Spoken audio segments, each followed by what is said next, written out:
تو وہ ہندو دوست مجھ سے کہیں گا کہ یہ گنیش جو ہے وہ ہمارا بھگوان ہے، وہ شیوا بھگوان کا بیٹا ہے، بھگوان شیوا.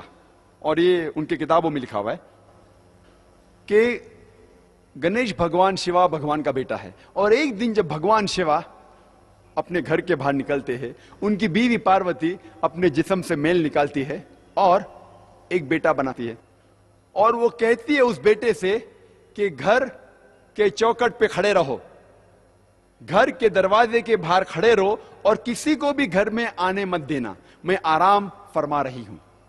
تو اس کا بیٹا گھر کے باہر جاتا ہے اور دروازے پہ کھڑے ہو جاتا ہے. کچھ دیر بعد بھگوان شیوا واپس اپنے گھر پہ لوٹتے ہیں، اور جب گھر میں داخل ہونے جاتے ہیں اس وقت ان کا بیٹا انہیں روک دیتا ہے اور کہتا ہے آپ اس گھر میں نہیں جا سکتے، آپ داخل نہیں ہو سکتے کیونکہ میری ماں آرام فرما رہی ہے. شیوا تیش میں آ کے اپنے بیٹے کی گردن اڑا دیتے ہیں. تو میں کہوں گا میرے ہندو دوست سے، آپ کا بھگوان اپنے بیٹے کو نہیں پہچان سکا، کل جب میں مشکل میں رہوں گا تو مجھے کیسا پہچانیں گے؟ اور یہ ہندو دوست آپ سے کہیں گے، آپ کو کہنے کی ضرورت نہیں. اور یہ کہانی آگے بڑھتی ہے کہ بھگوان اپنے بیٹے کا سر اتنا دور اڑا ڈالتے کہ واپس نہیں لے کے آ سکتے، تو لوگوں سے کہتے کہ پہلے جانور جو نزدیک میں آئیں گا آپ کے، اس کی گردن اڑاؤ اور میرے پاس لے کے آؤ. تو پہلا جانور جو ان کے سامنے آتا ہے وہ ہے ہاتھی. تو وہ ہاتھی کی گردن اڑاتے اور شیوا کے پاس لے کے آتے، اور بھگوان شیوا اپنے بیٹے کے سر پہ لگاتا ہے اور وجود میں آتا ہے گنپتی، ایک لڑکا جس کے سر کی جگہ ہے ہاتھی کا سر.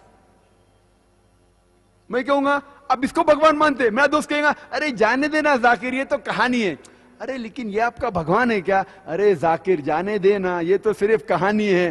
میں کہوں گا آپ مجھے ثابت کر کے دکھاؤ کہ گنیش بھگوان ہے اور میں پرساد کھاؤں گا، کیونکہ قرآن میں لکھا ہوا ہے کہ اللہ کے نام کا کھانا میں کھا سکتا ہوں. بولیں گا جانے دینا ذاکر، یہ چھوڑ، کہانی ہے یہ صرف میرے مذہب میں. میں کہوں گا نہیں، مجھے ثابت کر کے دکھاؤ، ابھی میں اس کے پیچھے بھاگوں گا. اور یہ بہت آسان ہے، ہمیں کسی بھی غیر مسلمان کے خدا کو گالی نہیں دینا چاہیے.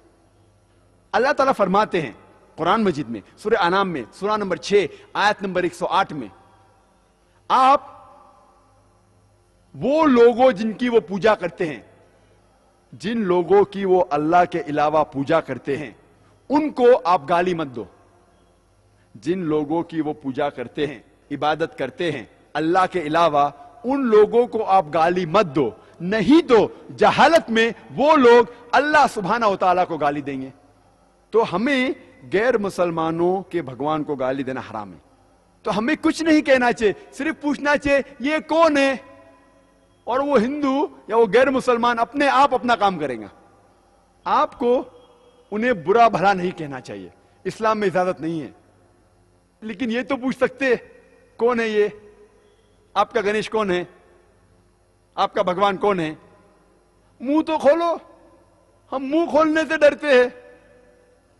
اور میں جس شہر میں سے آ رہا ہوں بمبئی، آپ کو شاید پتا ہوگا اس کی فضا کیسی ہے، پر الحمدللہ ثم الحمدللہ یہ غیر مسلمان میری اور عزت کرتے ہیں. یہ غیر مسلمان جب میں جاتا ہوں میری اور عزت کرتے ہیں. جب میں جاؤں گا ایئرپورٹ کے تھرو، دیکھتے او ذاکر صاحب آئے، وہ امیڈیٹلی گرین چینل کے تھرو جانے دیں گے. جب میں جاتا ہوں دکان میں ڈسکاؤنٹ دیتے، کچھ لوگ فری بھی دیتے. اللہ کی بات کرنے سے کس سے ڈرنا؟ حق کی بات کرنے سے کیوں ڈرنا؟